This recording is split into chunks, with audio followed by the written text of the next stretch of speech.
കണ്ണൻ ബഷീർ എന്ന നടൻ ശരിക്കും ഒരു സംവിധായകൻ എന്ന നിലയിൽ ഞങ്ങളെയൊക്കെ ഞെട്ടിച്ച് കളഞ്ഞിരിക്കുകയാണ്. കുട്ടിയോദ്ധാവ് എന്ന ഷോർട്ട് ഫിലിമിലൂടെ നമ്മുടെ നാടിൻ്റെ സംസ്കാരം തന്നെ സംസ്കരിക്കപ്പെട്ടുകൊണ്ടിരിക്കുന്ന ഈ സമയത്ത് ഇങ്ങനൊരു വിഷയം തിരഞ്ഞെടുത്തതിന് ഞാൻ ആദ്യം ബഷീറിനെ അനുമോദിക്കുകയാണ്. വിഷയം തിരഞ്ഞെടുത്തത് അത് പൂർത്തീകരിച്ചിരിക്കുന്നതും വളരെ നന്നായിട്ടുണ്ട്.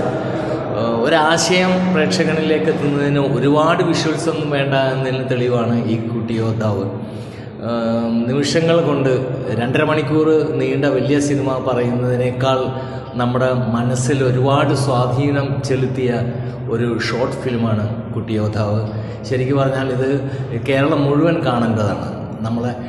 നമ്മുടെ മക്കൾ എന്ത് ചെയ്യുന്നു, നമ്മുടെ മക്കൾ വഴിതെറ്റി പോകുന്നുണ്ടോ എന്നൊക്കെ അറിയാൻ ഇതുപോലുള്ള സിനിമകൾ ഉതകണം. ഇങ്ങനെയുള്ള ഷോർട്ട് ഫിലിംസ് ഇനിയും ഷോർട്ട് ഫിലിംസ് തന്നെയല്ല വലിയ വലിയ സിനിമകളും ഇറങ്ങട്ടെ എന്ന് ശരിക്കും മനസ്സാൽ ആശംസിക്കുകയാണ്. വളരെ നന്നായിരിക്കുന്നു.